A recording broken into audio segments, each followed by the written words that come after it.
Muy buena tarde, hoy vamos a desarrollar las unidades 15 y 16. A partir de aquí ya va a ser el contenido del examen final, ya que con esta clase nos quedan 4 más, 2 presenciales la otra semana y 2 en línea la otra semana. Y con eso concluiríamos el curso y obviamente el semestre. Bien.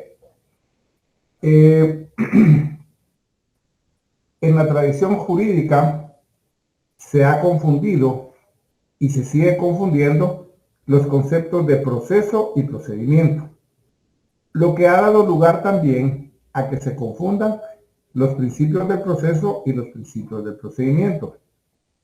Los primeros, es decir, los principios del proceso, hacen referencia a los rasgos o características internas de la actividad procesal, mientras que los segundos, es decir, los principios del procedimiento, se refieren a la vertiente externa o material de las actuaciones. Se dice entonces que ambos principios pretenden que el proceso cumpla adecuadamente su función instrumental al servicio de la realización del derecho sustantivo, y asimismo que sean más bien puntos de partida o ideas extraídas o destiladas de conjuntos normativos y que, al constituir una constante referencia y fundamento empleado por el legislador, parecen tener el valor de inspirar o informar toda la regulación procesal. En todo caso, el estudio de los principios del proceso y del procedimiento resulta de enorme interés porque por un lado nos permite conocer lo coherente y lógico de una serie de actos que, de no ser así, parecería un enredo, un revoltijo arbitrario de trámites y actuaciones. Y por otro lado, nos proporcionan las herramientas o armas hermenéuticas que nos permitan llenar lagunas de ley e interpretar adecuadamente las leyes procesales. En cuanto a los principios procesales, según Ramiro Podetti, citado por el doctor Eric Alfonso Álvarez Mancilla, en su obra indica que son las directrices o líneas matrices dentro de las cuales han de desarrollarse las instituciones del proceso.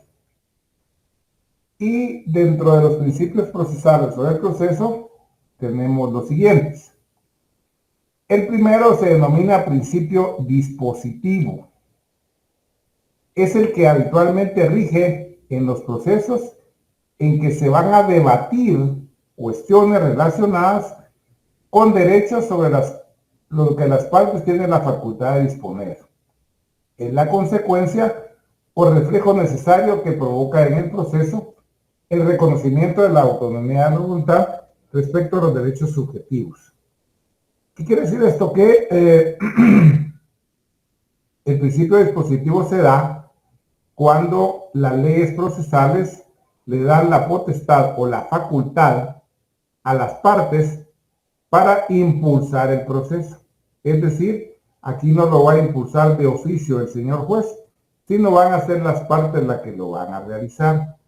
Usualmente este principio se aplica en el derecho procesal civil o en el derecho procesal mercantil, puesto que ahí son las partes las que van a estar requiriendo, las que van a estar solicitando la actuación de las partes. Y van a estar solicitando la actuación del órgano jurisdiccional. Es decir, las partes van a estar requiriendo y si las partes no piden, no requieren, pues el órgano jurisdiccional se ve atado de manos. El autor guatemalteco Mario Aguirre Godoy indica que el principio dispositivo se manifiesta con caracteres más acentuados en el proceso, llegando a constituir a veces un verdadero abuso, con la interposición de incidencias o excepciones notoriamente frívolas. El efecto principal de este consiste en limitar las facultades del juez, quien no puede conocer más que sobre lo que las partes someten a su decisión. Es decir, el principio dispositivo está a cargo de las partes. Son ellas las que van a requerir, van a solicitar al juez su actuación. Si ya no lo hacen, pues ahí estará el proceso durmiendo. Sin embargo, también existe una figura que se llama caducidad de la instancia, y si uno no acciona dentro de un plazo determinado, siempre y cuando no haya ninguna cuestión pendiente del órgano jurisdiccional, se podría plantear la caducidad de la instancia, ¿a efecto de qué? Si la parte que tenía que requerir, pedir, solicitar no lo hace, pues el proceso podría terminar por esa situación de la caducidad de instancia. Luego tenemos el principio inquisitivo o conocimiento de oficio. Este principio obviamente es antagónico del principio dispositivo, ya que en los procesos regidos por este principio no se discute sobre un derecho sobre el que las partes hacen alarde de poder disponer libremente, sino sobre un interés que sobrepasa la esfera puramente privada y reviste carácter público e indisponible. Es el caso del proceso penal, pero también en parte de ciertos procesos diferentes que versan sobre materias excluidas de la libre disposición de los particulares. En este último caso, en nuestra legislación, el juez tiene facultades de actuar e impulsar de oficio en los asuntos sujetos a la jurisdicción de los tribunales de familia, de conformidad con el primer párrafo del artículo 10 del decreto ley número 206, ley del tribunal de familia y sus reformas. Bien, luego tenemos el llamado principio de bilateralidad. Este principio también es conocido como principio de igualdad y principio de contradicción. Este aspira al equilibrio o paridad de oportunidades procesales entre las partes que intervienen en el proceso, sin que ninguna de ellas disponga de más o mejores armas o defensas procesales que las otras. Es decir, debe haber una igualdad. Incluso este principio aparece consagrado en la Constitución Política de la República en el artículo 4, el cual establece que todos los seres humanos son libres e iguales en dignidad y derechos. La excepción al principio de igualdad procesal lo constituye lo que la doctrina denomina inaudita parte, que significa sin oír, sin escuchar a la otra parte, que se da en los casos de medidas precautorias, que ya lo hemos discutido, que es cuando se trae embargo, el secuestro, etc. Porque si le avisan, obviamente va a desaparecer los bienes, los va a vender, etc. Es decir que estas medidas precautorias se otorgan por parte del juez sin escuchar o sin notificar a la otra parte. Luego tenemos, siempre entre los principios procesales, lealtad, buena fe y probidad. Aquí están contenidos tres principios. El primero, es decir, el de la lealtad, lo que trata es que en el desarrollo del proceso, tanto las partes como sus abogados y las demás personas que intervienen en el mismo, se conduzcan con reglas de conducta que tengan o posean un imperativo ético. Siendo así, que en el ordenamiento jurídico guatemalteco existen una serie de disposiciones que establecen, por ejemplo, una, que se podrá eximir al vencido dentro de un proceso al pago de las costas procesales, en forma total o en forma parcial, pero siempre y cuando haya litigado con evidente buena fe. Es decir, que no haya interpuesto medidas dilatorias que entorpezcan el proceso, etc.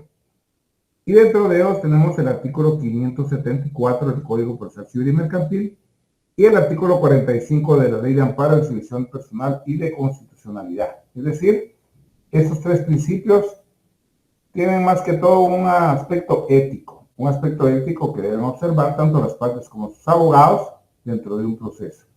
Y si lo observan, pues van a tener ese beneficio que otorga tanto el Código Procesal Civil y Mercantil como la Ley de Amparo, es decir, que se les va a eximir de la condena en costas procesales. Luego tenemos los principios del procedimiento. Estos son más. El principio inicial del procedimiento es el conocido o se le denomina principio de oralidad. Este principio implica que solo son válidos los actos procesales realizados en forma verbal, en forma oral, y tan solo puede tenerse en cuenta por el tribunal al dictar la sentencia en materia procesal que haya sido introducido de esa manera. La oralidad consiste, pues, en que se establezca una comparecencia de las partes ante el juez, en la cual se practica la prueba. Incluso en los procedimientos considerados paradigma de la oralidad, hay ciertos y determinados actos que se realizan por escrito. Por ejemplo, la demanda, ¿verdad?, en los juicios orales.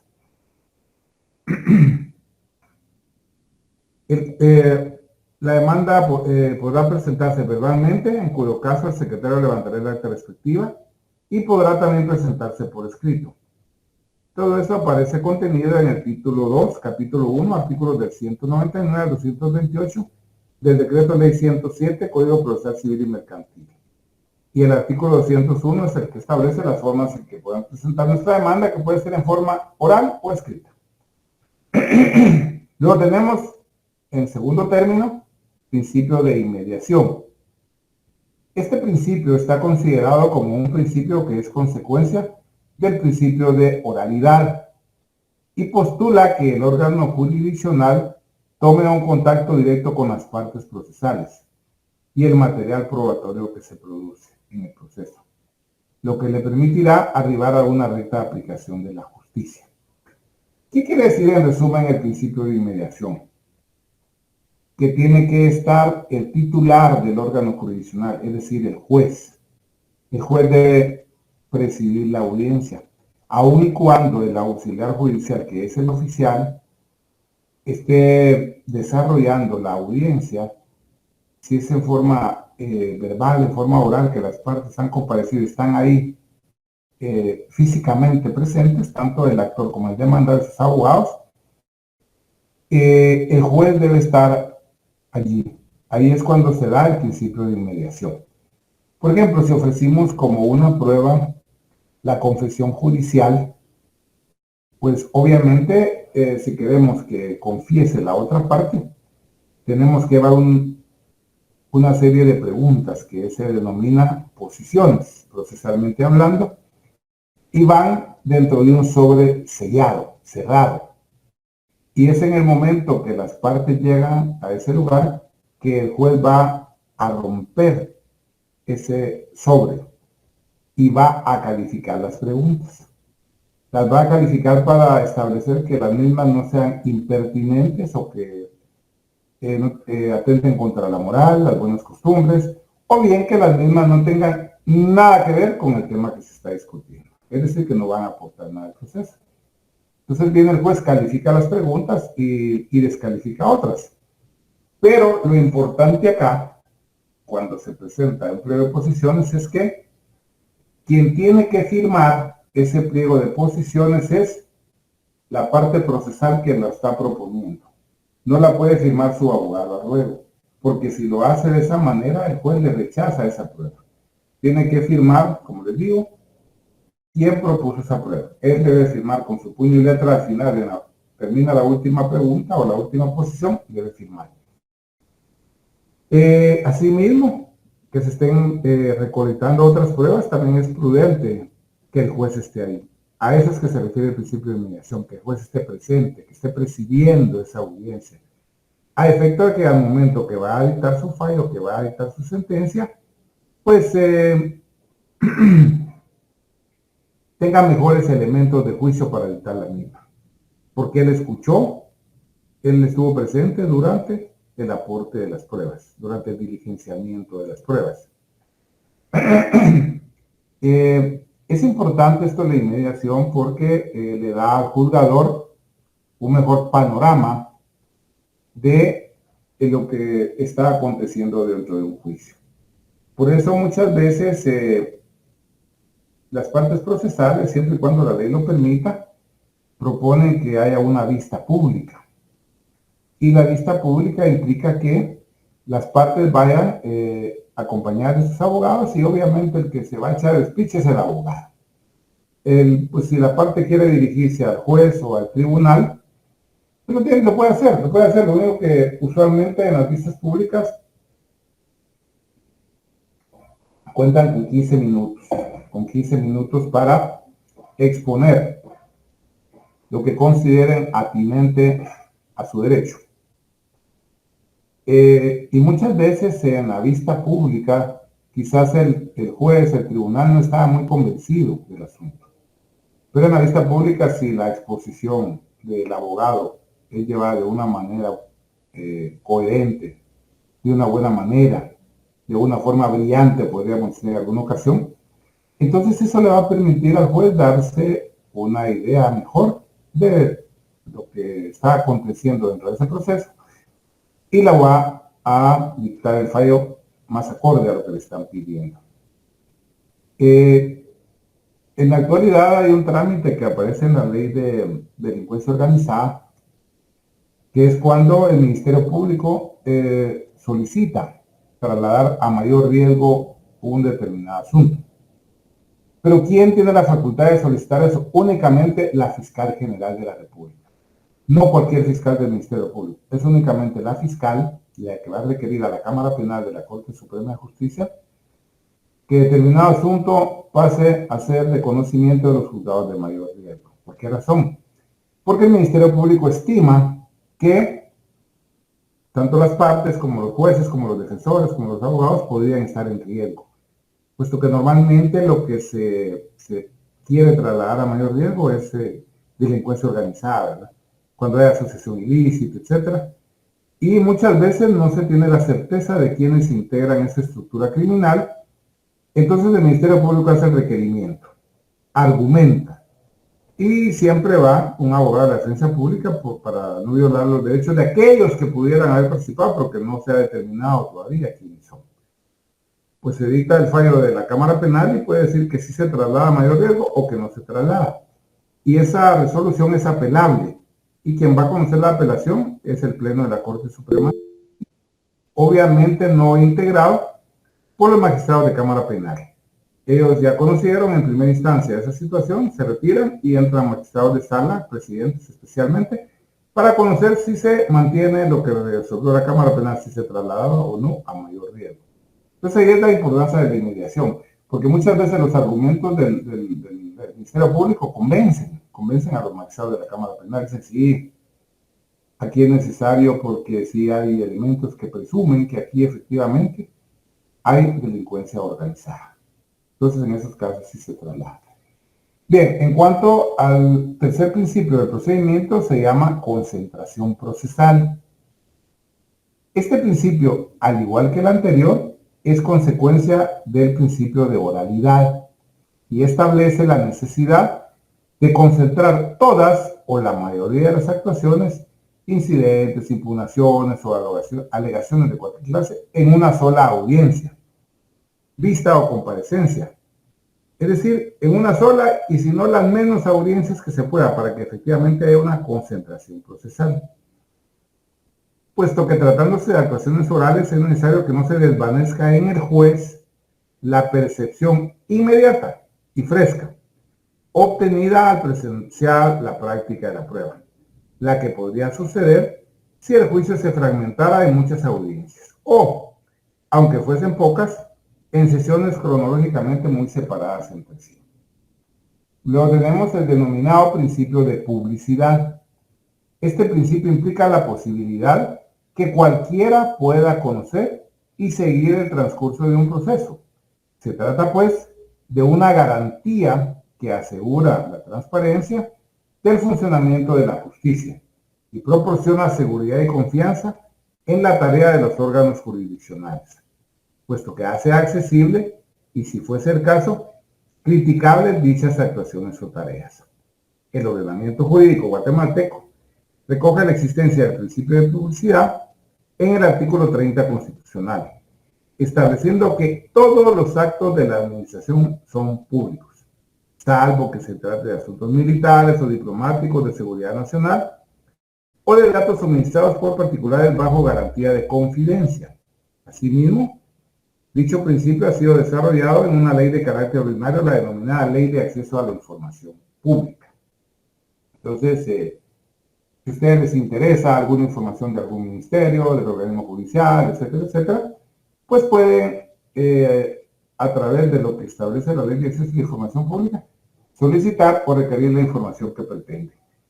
Normalmente quienes solicitan mucho esa información son periodistas, que a veces son medios digitales, a veces son medios escritos, etcétera, Entonces han realizado una investigación y requieren cierta información de acceso a la información pública. En estos días hubo un viceministro de Energía y Minas que, mediante el acceso a la información pública a dos periodistas de un diario digital o de un medio digital, evidenciaron que a él lo acompañaba su pareja sentimental a diversos actos sin que fuera empleada del ministerio. Entonces ellos plantearon la investigación, plantearon la denuncia y el presidente pues no tuvo otra que verse obligado a destituir a ese ministro, puesto que la persona, si él, digamos que era su pareja sentimental, pero no estaban casados, quizá por eso no la puso a trabajar ahí, pero entonces no tenía que andar con él en las diferentes giras que él realizaba. Hay ciertas cosas que son confidenciales, ¿verdad? Por ejemplo, a veces requieren de cuántos vehículos, cuánta seguridad tiene algún funcionario, eso sí son cuestiones muy sensibles. Entonces, ese tipo de información no se da, porque también podría prestarse algún chantaje, alguna extorsión o algún atentado en contra de algunos de los funcionarios. Pero la mayoría de cosas sí se pueden requerir, solicitar. Luego tenemos el denominado principio de economía y celeridad procesal. La economía se refiere a que la justicia es gratuita. Y en el derecho guatemalteco, todas las personas tienen libre acceso a las dependencias y tribunales para ejercer sus derechos de acciones, es decir, no tienen que pagar una cantidad de dinero por plantear e interponer una demanda. Obviamente hay cierto tipo de actuaciones judiciales que sí requieren ser pagadas y son las contenidas en el artículo 27 del decreto 111/96, arancel de abogados, árbitros, procuradores, mandatarios, judiciales, expertos, interventores y depositarios. Es decir, ese arancel viene del año 96. Ya va a cumplir casi, que ahorita tiene 18 años. Y aún así, muchas veces los clientes no quieren pagar lo que dice ese arancel, consideran caro. Entonces, por eso viene la competencia del LAN, porque hay ciertos colegas que cobran, no lo del arancel, porque como les digo, es difícil que lo paguen. Pero otros cobran más barato, etcétera. Hay una competencia del LAN complicada, entonces, pero si no hubiera acuerdo entre el abogado y su cliente, entonces el abogado puede plantear un incidente de liquidación de honorarios y ahí sí va a consignar lo que dice o establece el arancel. Pero también el principio de economía se refiere a la reducción del trámite en los procesos. Es decir, que no se pague, pero que también se reduzca el trámite, haya menos diligencias, etcétera, que sea lo más viable, lo más rápido posible. En tanto que el principio de celeridad lo que trata es que los actos del procedimiento deben ser llevados a cabo con prontitud y agilidad que permitan su realización en el menor tiempo posible. Sin embargo, en la práctica forense es difícil cumplir con eso porque, para bien o para mal, nuestros códigos procesales tienen muchas cuestiones de mecanismos de defensa. Y esos mecanismos de defensa lo que hacen es retardar el proceso. Yo me recuerdo que una vez un magistrado decía, es que los abogados todos le entrampan. Decía un magistrado, pero el magistrado nunca había litigado, sino él siempre había estado tras un escritorio. Y si el tema aquí es que si hay alguien, por ejemplo, lo está ejecutando un banco, va a perder su casa. Ya con el abogado dice, mire, Vic, plantee lo que sea, no quedó consigo la plata. Entonces el abogado, el cliente le requirió sus servicios y le está pidiendo, le está solicitando que con base en lo que establecen leyes procesales, entretenga el juicio o el proceso en lo que él junte el dinero para pagarle al banco. Y a veces en lo que entretienen y todo puede llevarse 1 o 2, a veces hay cuestiones que se las atrasan mediante amparos, lo otro, hasta 5 años, ¿verdad? Y en esos 5 años la persona junta la plata, le paga al banco, pues termina. En algunas ocasiones, en otras no, y pues al final le terminan rematando la casa. Luego tenemos el principio de preclusión procesal. La preclusión implica cerrar o clausurar, y aplicada a lo procesal, principalmente en los procesos escritos, implica que los actos escritos se van sucediendo uno tras otro, y cada uno está investido de un determinado plazo para ser realizado.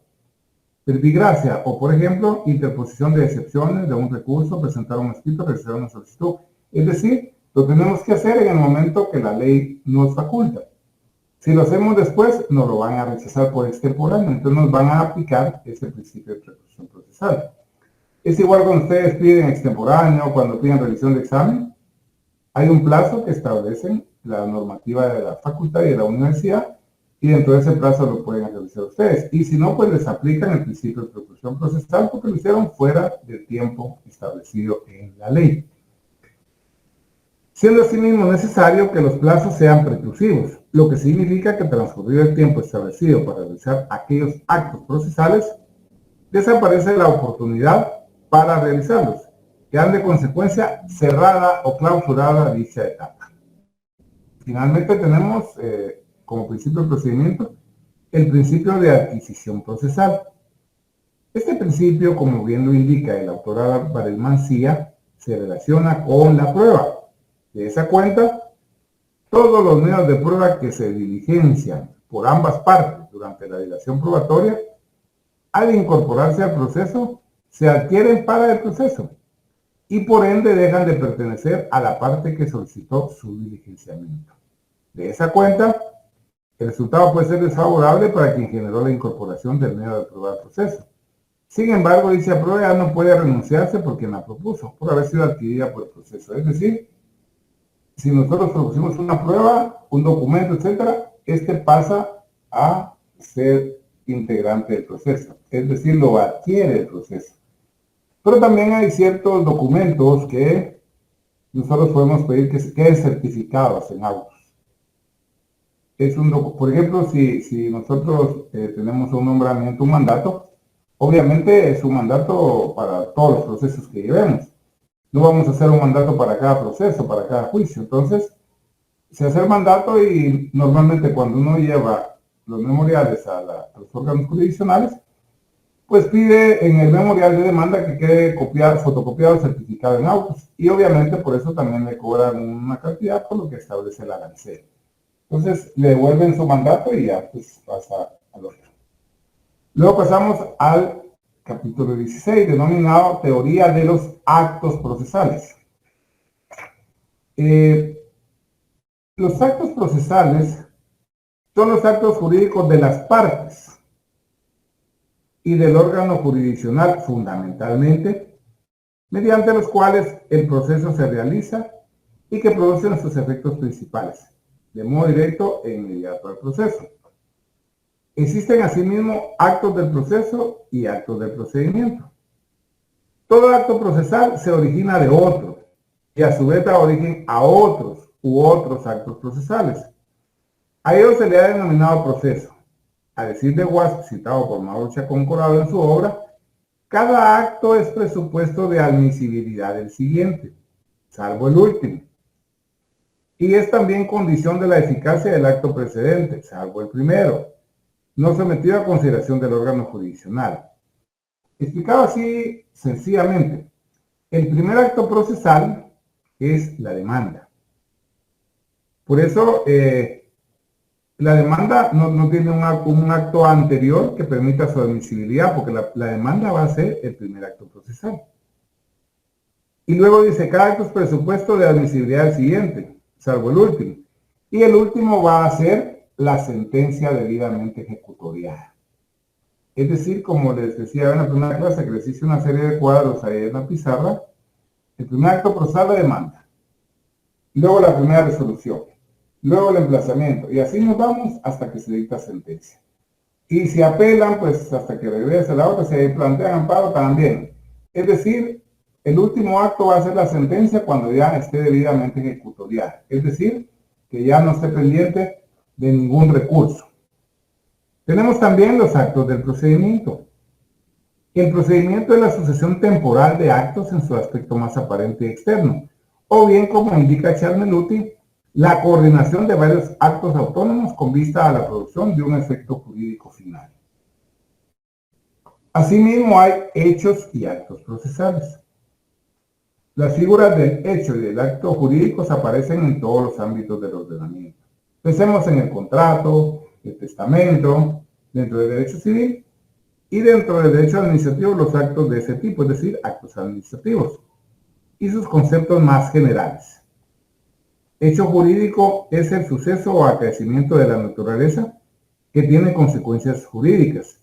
Y también el estado, situación o comportamiento de las personas, que es objeto de una valoración jurídica, prescindiendo de toda consideración sobre la voluntariedad o no de tales estados, situación o comportamiento. El acto jurídico, en tanto, constituye el comportamiento de una persona al que el derecho vincula la producción de consecuencias jurídicas, en cuanto a que el comportamiento constituye expresión de la voluntad humana.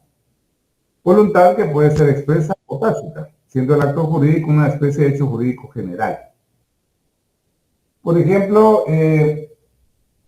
tenemos nuestro vehículo parqueado en la calle y viene y le cae un rayo y le causa daños al vehículo. Ese es un hecho, porque ese no lo ha producido la voluntad de ningún ser humano, sino es una cuestión de la naturaleza, que tuvo la mala suerte que donde estaba su carro cayó un rayo y le dañó el vehículo. ¿Ahí a quién le va a reclamar? A la naturaleza no la puede mandar. Entonces, ese va a ser un hecho jurídico. En tanto que, si tenemos el mismo carro y viene alguien a alta velocidad y nos choca, ahí sí va a ser un acto jurídico, porque se da el comportamiento de una persona. Quizás no tenía la voluntad de chocarnos, pero por impericia, imprudencia, negligencia, o bien otras situaciones, pues nos choca el carro, ¿verdad? Entonces, ahí sí hay efectos jurídicos.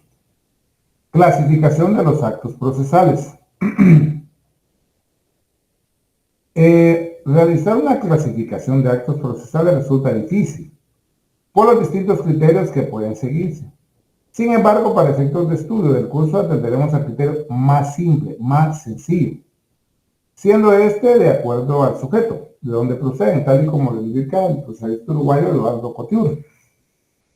Inicialmente tenemos actos del juez o tribunal. Los actos del juez o tribunal, hay actos de decisión, de comunicación y de documentación. Los actos de decisión son aquellos por los cuales se resuelve el proceso, o sus incidencias, o bien se impulsa de oficio. Dentro de estos tenemos los decretos, también llamados en la doctrina providencias, es decir, son las resoluciones más sencillas. O sea, las resoluciones judiciales de menor trascendencia o de mero trámite. En segundo término, los autos, que son resoluciones que deben siempre ser fundamentadas y motivadas, y han de contener en párrafos separados y numerados los hechos y razonamientos jurídicos, así como la parte dispositiva. Es aquello que, considerando uno, considerando dos, y por tanto, es más o menos la estructura de la sentencia, pero no es tan completa como la sentencia. Mediante un auto resolvemos algunas cuestiones que son un poco más complejas que los decretos, pero no tienen el estudio, el análisis, la motivación, la fundamentación de las sentencias. Son como, digamos, como unas mini sentencias, podemos decirlo así, para que les quede más fácil. La ley del organismo judicial en Guatemala, en el capítulo 4, denominado Resoluciones en General, artículo 141, regula la clasificación de las resoluciones judiciales, siendo estas las siguientes. Decretos, que son determinaciones de trámites. Autos, que deciden en materia que no es de simple trámite o bien resuelven incidentes o el asunto principal antes de finalizar el trámite. Los autos deben razonarse debidamente. Y en tercer lugar tenemos las sentencias. Las sentencias son las resoluciones que deciden el asunto principal después de agotados los trámites del proceso, y aquellas que, sin llenar estos requisitos, sean designadas como tales por la ley. Asimismo, el artículo 142 de la Ley del Organismo Judicial regula el plazo dentro del cual se deben dictar las resoluciones a que se ha hecho referencia. En el caso de los decretos o providencias, deben dictarse a más tardar el día siguiente de que se reciban las solicitudes. Los autos dentro de 3 días, las sentencias dentro de los 15 días después de que se termine la tramitación del asunto, salvo que en leyes especiales se establezcan plazos diferentes, en cuyo caso se estará a lo dispuesto inicial de ellos. Esto es lo ideal, ¿verdad? Esto es lo ideal, pero en la vida real, en la praxis forense, esos plazos se quedan cortos. Les ponen la fecha para que vaya dentro de lo que dijeron, pero ahí para notificarse a un montón, entonces, pero es porque hay un exceso de trabajo en los órganos jurisdiccionales derivado que la población ha crecido y los órganos jurisdiccionales no han crecido al ritmo que ha crecido la población. Entonces, aun y cuando la Constitución y otras leyes dicen que la justicia debe ser pronta y cumplida, siempre demora judicial porque así sucede en la praxis forense, ¿verdad? Eso será en cuanto a los actos de decisión dictados por el juez o tribunal. Tenemos también los actos de comunicación. Por medio de los actos de comunicación se pone en conocimiento de las partes o de terceros que han de intervenir en el proceso todo tipo de incidencias o de actuaciones a los efectos de provocar una determinada actividad, de garantizar la posibilidad de la misma y preservar el principio de publicidad procesal. Y esto se hace a través de la notificación conforme a la ley de los actos de decisión de las partes o de las autoridades, estando obviamente sujetos a un plazo para notificar, lo cual está regulado en el artículo 142 bis de la ley mencionada, es decir, la ley de organismo judicial, al establecer que las providencias o decretos sean notificadas dentro de un plazo máximo de 2 días de haberse dictado por el tribunal. Los autos definitivos se notificarán en un plazo de 5 días de haberse dictado y las sentencias se notificarán dentro de un plazo máximo de 15 días de haberse proferido por el tribunal competente. Eso es en cuanto a la comunicación. En la actualidad, aparte de la notificación física, existe la notificación electrónica. La notificación electrónica, puesto que vamos hacia un expediente electrónico. Y existe una ley de notificaciones electrónicas, las cuales, creo que por ahí tengo una copia, voy a llevarla el próximo día de clase que sea presencial, a efecto de que ustedes ya lo tengan dentro de su material de estudio. Asimismo, como un plan piloto dentro de la Cámara de Amparos, en los juzgados y salas laborales, se estableció un sistema de notificación más rápido. Se compró un aparatito como los POS, esos donde las tarjetas de crédito, como los que usan ahora, que son un poco más grandecitos que los tradicionales, y un teléfono Motorola.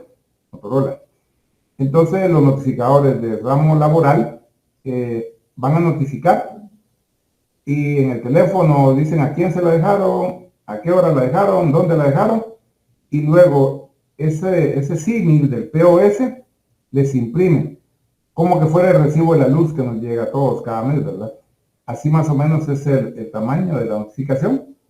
Pero lo más importante es que esa notificación, al momento que ya se imprime en ese aparatito, ya le llega al expediente que tiene el juez. Entonces el juez ya sabe que esa resolución fue notificada para efectos de computar los plazos para continuar el proceso, ¿verdad? Y me comentaban que creo que la Cámara Civil actual va a empezar un plan piloto igual, con esos mismos aparatitos, etcétera, para agilizar un poco, porque también los juzgados civiles también tienen un poco de mora, ¿verdad? Luego tenemos los actos de documentación, siempre entre los actos a cargo del juez o tribunal, por medio de los cuales se deja constancia de los actos de las partes, del tribunal o de terceros. Estos deben de cumplir con ciertos requisitos, los cuales aparecen regulados en el artículo 143 de la LOJ, el cual indica que toda resolución judicial llevará necesariamente el nombre del tribunal que la dicte, el lugar, la fecha de su contenido, las ITLs y las firmas completas del juez o del magistrado, o de los magistrados en su caso, y del secretario o solo la de este cuando esté legalmente autorizado para dictar providencias o decretos de puro trámite. Luego tenemos actos procesales a cargo de las partes. Dentro de eso tenemos actos de obtención. Por medio de esto se pretende obtener una resolución judicial. Dentro de estos encontramos los siguientes. Actos de petición, también conocidos como actos introductorios, o que inician el proceso, que se refieren a lo principal del asunto, es decir, la demanda o la contestación de la demanda, o a una cuestión de procedimiento, admisión de un memorial. Actos de afirmación, que son los que comúnmente se les llama alegaciones de las partes, para que el juzgado pueda resolver. Usualmente este acto de afirmación, alegaciones de las partes, es cuando se da a la vista pública, que puede ir a alegar de viva voz o bien presentar un memorial, ¿verdad?, antes de la hora de la vista. Actos de prueba. Este se relaciona con la petición, presentación, aceptación, decreto y práctica de las pruebas y consiste en la incorporación al proceso de objetos, documentos o relatos, declaraciones de personas para acreditar sus afirmaciones. Actos de disposición, también llamados actos para la terminación del proceso. Por medio de esto, las partes disponen la forma de terminar el pleito o litigio iniciado.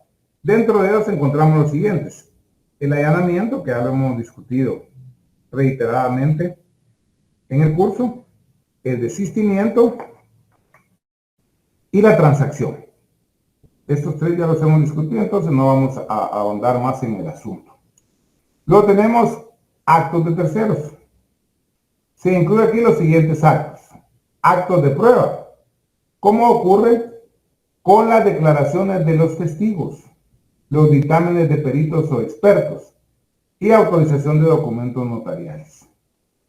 ¿Y por qué son actos de terceros? Porque no lo realizan ni las partes ni el juez, sino son terceros que por alguna razón los incluyen dentro del proceso. Por ejemplo, el testigo, porque pudo haber observado algo, o bien si se está discutiendo algo de bienes inmuebles, porque él ha vivido ahí tantos años, y sabe cuáles eran los mojones, etcétera, etcétera. Los dictámenes de peritos, por ejemplo, lo de la prueba de grafotecnia, digamos. Anteriormente lo hacía el Gabinete de Identificación de la Policía Nacional Civil, en la actualidad es el INACIF. Y esto es importante. ¿Por qué razón? Yo me recuerdo cuando yo ejercía la magistratura en el departamento de Alta Verapaz, en la cabecera Cobán, llegó en apelación a la sala un expediente en materia laboral.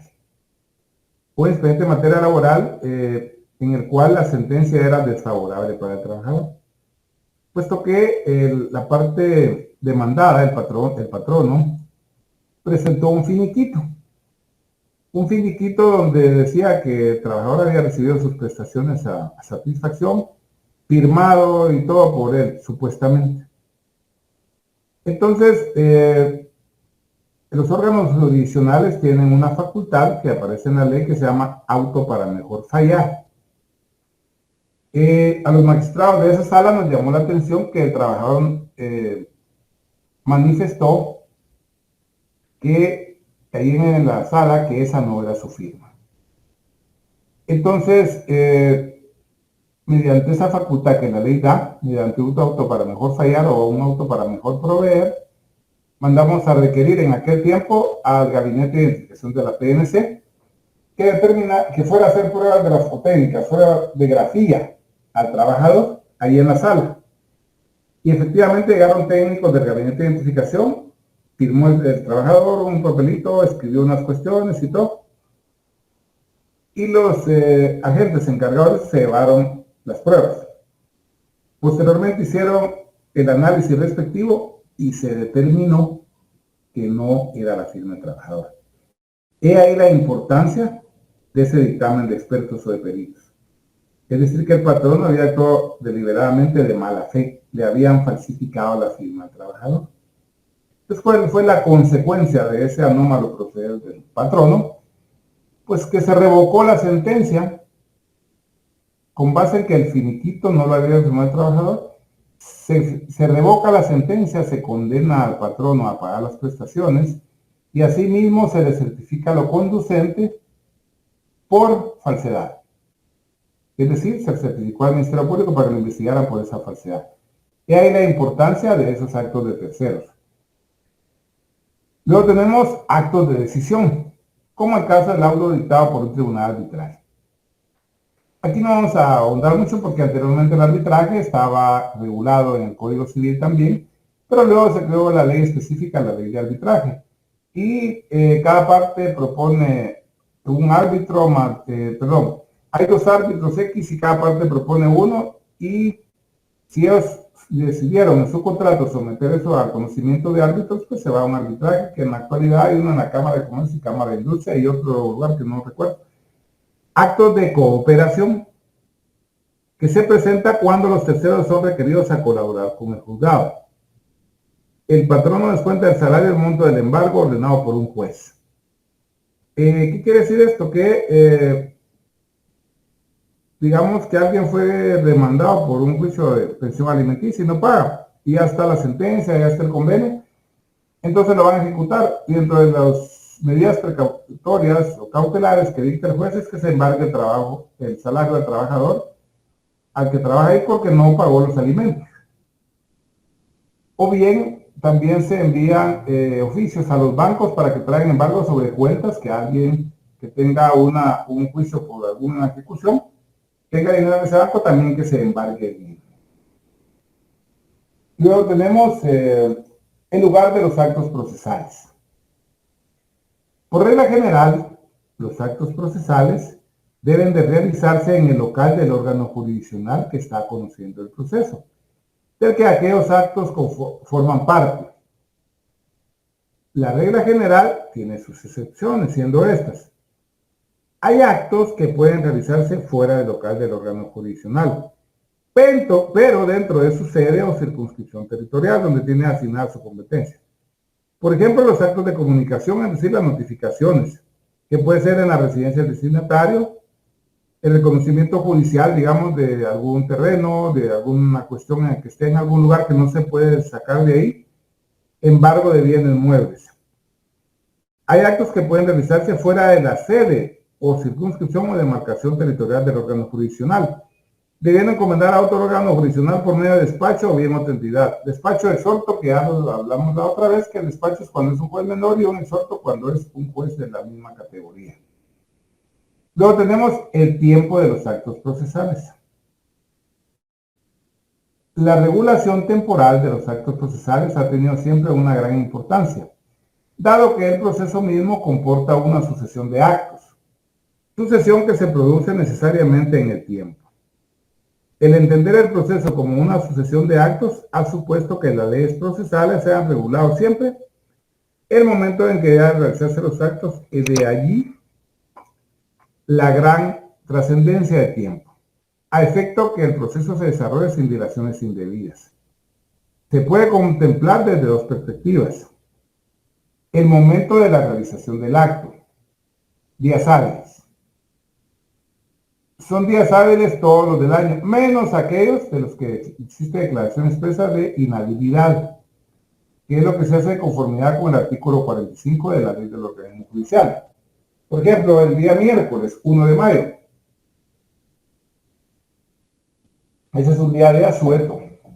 De asueto. El día de asueto, no feriado, porque feriado solo es cuando es la feria de la localidad. El día de asueto, porque es un día que no trabajamos y nos lo pagan. Pero eso es en cuanto al beneficio que tiene uno como trabajador. Pero en cuanto a las notificaciones, por ejemplo, si nosotros tenemos 3 días para apelar una sentencia conforme a la LOG, el plazo empieza a contar un día después de la notificación. Digamos que nos notificaron el martes 30 de abril y tenemos 3 días, podemos apelar hasta el día lunes, porque el miércoles no cuenta porque es un día de asueto. Entonces contaríamos jueves, viernes y el lunes, porque sábado y domingo son días inhábiles, naturalmente. Excepto en materia de amparo, porque en materia de amparo todos los días y horas son hábiles. Incluso si a nosotros nos notificaran algo el martes, sí cuenta el miércoles en amparo. En otra situación no, son días inhábiles. Luego tenemos las horas hábiles. Son las que no quedan comprendidas en lo que se entiende por noche, que es el tiempo entre las 18 horas de un día y las 6 horas del día siguiente.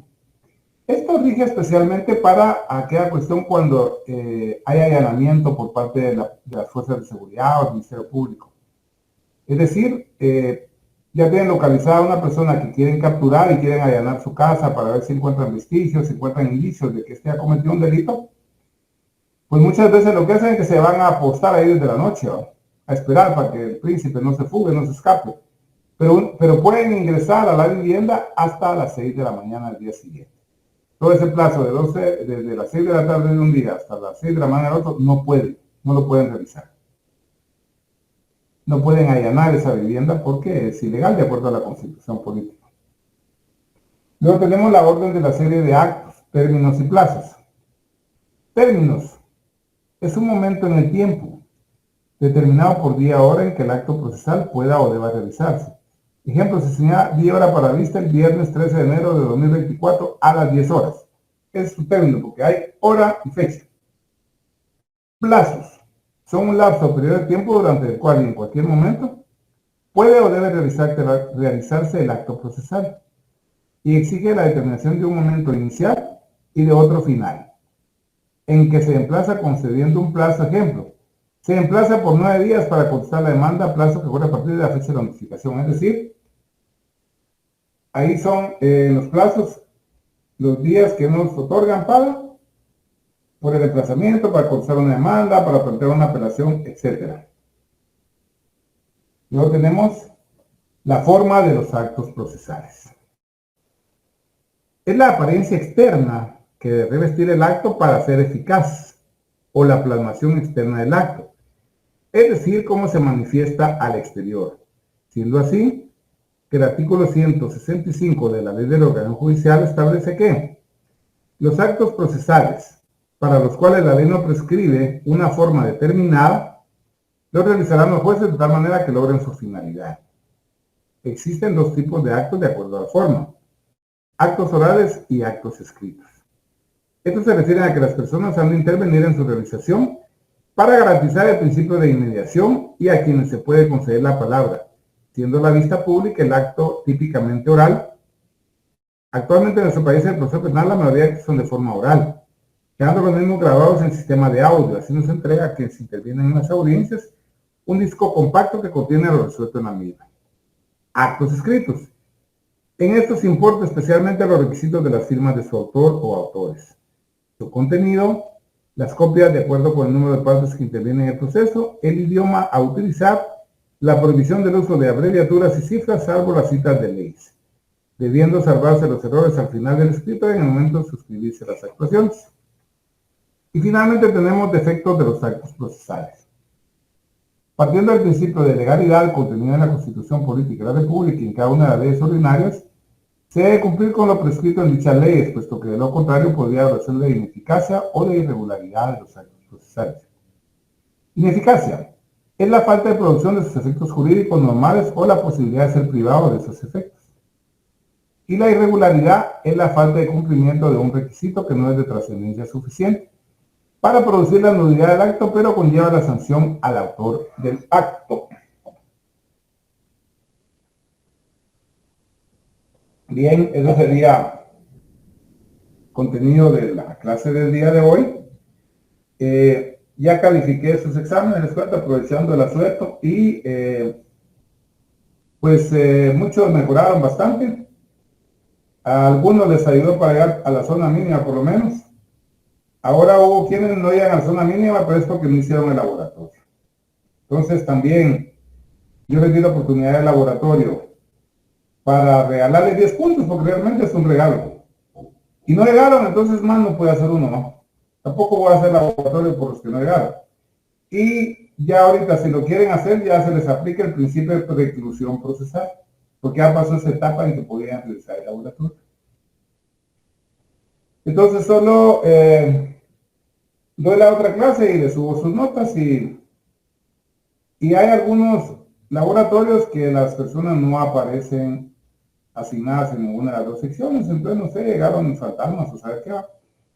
O bien llegaron los que eran, pero creyeron que se les iba a calificar y pusieron otros nombres, y de pronto por eso no les aparece el laboratorio, pero, como diría Facundo Cabral, queriendo joder, se jodieron más solitos. Ahí sí que podemos hacer.